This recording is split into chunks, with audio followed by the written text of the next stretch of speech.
Sanggatos ektaryang agroforestry site ang ipigtalaan para sa Upland Green Canopy and Livelihood Program na pagtatabangan kan gobyerno lokal asin iba pang ahensya tangani makinabang ang mga paraoma.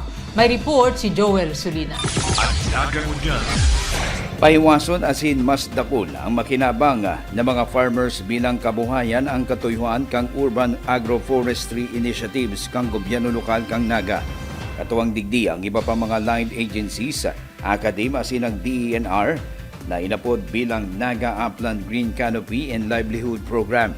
Miyerkules, petsa 26 kang July, sa Naga View Adventist College sa Panikwason, formal na pinagselyuhan ang pagtatarabangan kan lambang partner agencies asing kang gobyerno lokal sa pamamayo ni Alcalde Lenny Robredo, sigon kay Senro Acting Head Marvin Sagun, o beto kang programa sa Urban Agroforestry, iyo ang pagkakaigwanig mas improve na food security. Mabawasan ang matinding epekto kang pabagong klima o panahon, asin ang pagtaoning kabuhayan sa mga farmers kang Naga sa paagi kang pag-integrate kang mga puon ning kahoy asin gardens sa area, ngaring maging sustainable asin resilient ang urban ecosystem. Objeto po kanina para hiwason pa sa itong watershed area for 30% po na increase.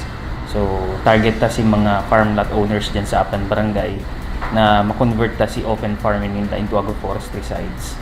So ini pong agroforestry site, ginigibo na po ino sa iman lain-lain na parte kang kinaban, sarap ni sa way para i-prevent si pagbabaha sa mga low-lying area. Pandua, ini pang-combat sa climate crisis na namamatian tangon yan.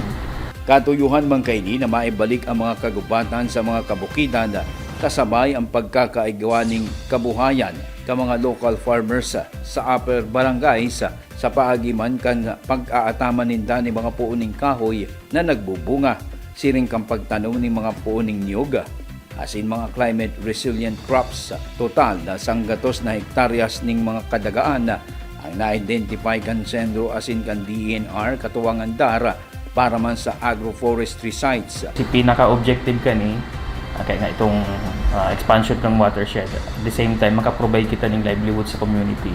Dahil po pwedeng pabayaan ta na lang si komunidad na yaw naman sa lote. So kay puan balansyado po si sa to yung approach na matanong kita ng kayo at the same time mataw kitang livelihood man sa community. Pero sinda ang mga tanong nito. Sinda po. Ano po yan? Kaya nga nag-create ta si manlaylay na agency maibatag sa programa dahil may mga itatao sindang manlaylay man na programa para sa kung sakaling fully grown na si mga produkto or si mga crops na pigtanom ninda, si DA, PCA, DOST ma-provide po ng assistance para po i-market si mga produce nindang crops duman sa area. Kaibahan man kang gobyerno lokal kang Siyudad Dignaga, ang DOST Bicol, DAR Camarines Sur, MNWD Planation Incorporated, ang CBSUA, ang Department of Agriculture Bicol, asin ang PCA Bicol, katuwang mandigdi ang iba pa mga line offices kang city government, ngaring masiguro na magpapadagos-dagos ang programa dugang panisagon na kasabay man kang programa ang pagprotehir kang watershed area sa area kang Panikwason. Kabali po digdi sa mga opisina, yaon po ang City Agriculture's Office, City Planning Development Office, saka ang Tourism Office. So karami po ang matrabaho para ma-ensure na sustainable si programa. At the same time, makabilog kita ng mga organization duman sa area na talagang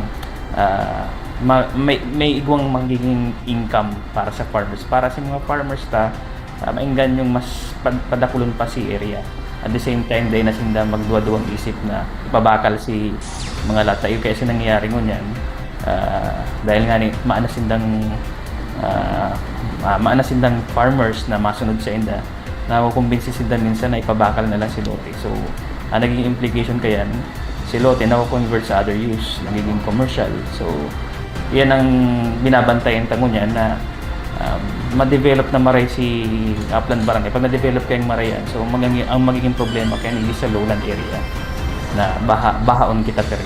So kaya kuwantang ma-maintain ang watershed area at least mapahiwas na pailog. Para sa Nagangunyan, Joel. At Nagangunyan. Ika ako, kita ang Naga. Ang tabayan, ang iba pang impormasyong may kinaaraman sa Lambang Nagenyo. Ang Naga Ngunyan, sa ngaran kan sa Kuyang Pag-iriba sa Public Information Office na pinamamayuhan ni Jason Nyola. Ako si Riza Mostar Santos. Diyos mabalik.